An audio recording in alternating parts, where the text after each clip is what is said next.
আসসালামু আলাইকুম, welcome to my channel colourful পৃথিবী। সকলকে ঈদ মোবারক। আশা করি সকলে ভালো আছেন। আজকে আমি আপনাদের সাথে ঈদের স্পেশাল কিছু রেসিপি নিয়ে হাজির হলাম। তো কালকের ঈদের জন্য পুডিং বানানোর জন্য প্রস্তুতি নিতেছি। এখানে আমি 5টা ডিম নিয়েছি এবং একটা কনডেন্স মিল্ক নিয়েছি। তো 5টা ডিম নিয়ে একটা হাঁড়িতে ভেঙে এটাকে ভালোভাবে ফেটে নিচ্ছি একটা কাঁটা চামচের সাহায্যে। তারপর কনডেন্স মিল্কটাকে কী করব, একটু গরম পানি করে একটা পেয়ালায় রেখে তারপর পুরো কনডেন্স মিল্কটাকে ঢেলে দিব। কারণ গরম পানি দিলে কি হয়, দুধটা সুন্দরভাবে তরল হয়। একটু ভিজিয়ে রাখলেই হয় আর কি, গরম পানি দিয়ে ভিজিয়ে রাখলে দুধটা ওই ক্রিমি যে ভাবটা থাকে সেটা ছেড়ে দেয়। তো এখানে আমি চুলায় চলে যাচ্ছি। এখানে আমি ক্যারামেল বানানোর জন্য চুলাতে প্যান বসিয়ে দিয়েছি এবং কিছু পরিমাণ চিনি দিয়ে দিচ্ছি। চিনিটা দিয়ে আমি ক্যারামেল বানাবো এবং ক্যারামেল পুডিং তৈরি করব। তো চিনিটা ক্যারামেলের জন্য গরম হইতেছে। এই তো চিনিটা গলতে আরম্ভ করছে। তো এটা অন্য কিছু দিয়ে নাড়ার প্রয়োজন নেই, ওই প্যানের যে হাতাটা থাকে সেটা দিয়ে আমি একটু ধরে করে দিচ্ছি। তো এটা হচ্ছিল না দেখে আমি একটু একটা হাতল দিয়ে নেড়ে দিচ্ছি। তো দেখতেছেন ক্যারামেলের কালারটা খুব সুন্দর হয়ে আসতেছে, সম্পূর্ণ চিনিটা গলে যাচ্ছে। আমি একটু নেড়ে দিচ্ছি। এই তো পারফেক্ট কালার। তো এটাকে আমি যে পাত্রে পুডিংটা আমি বানাবো সেটা ঢেলে সেট করে নেব।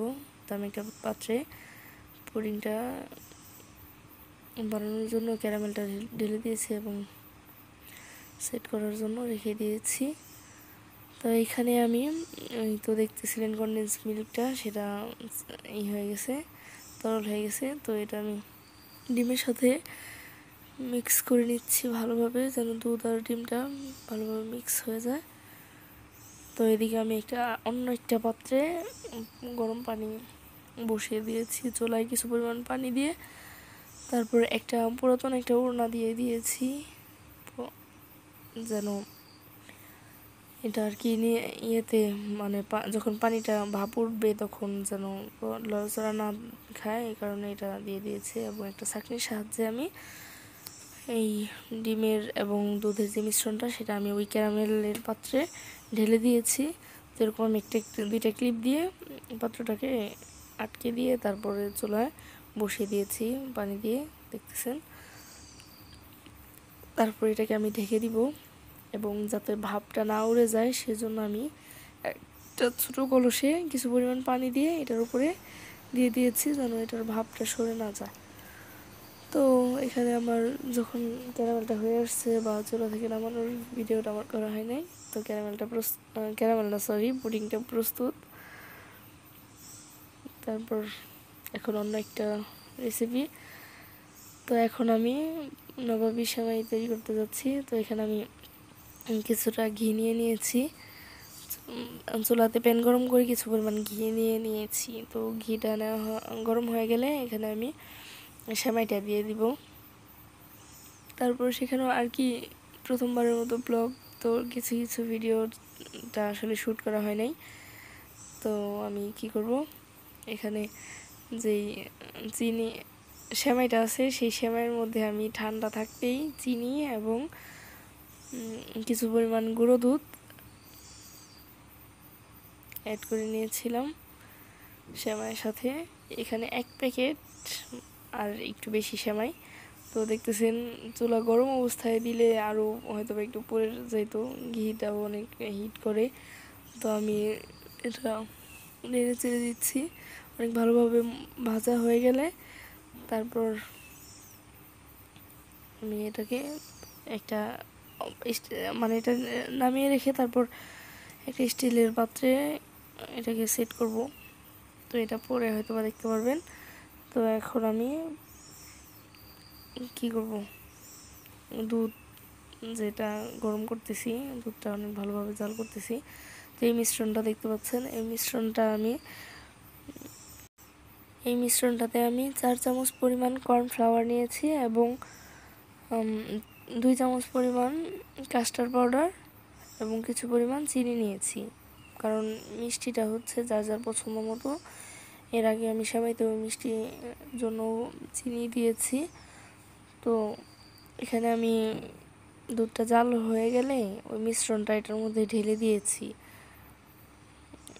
তো ঢালার পরে এটা একটু ঘন হইতেছে, আসলে ঢালাটা শ্যুট করা হয় নাই। তো দেখতে পাচ্ছেন মিশ্রণটা ঘন হয়ে যাচ্ছে ধীরে ধীরে। তো এটা একটু বেশি ঘন হয়ে গেলে দেখতে থাকেন কি করতে থাকি আমি।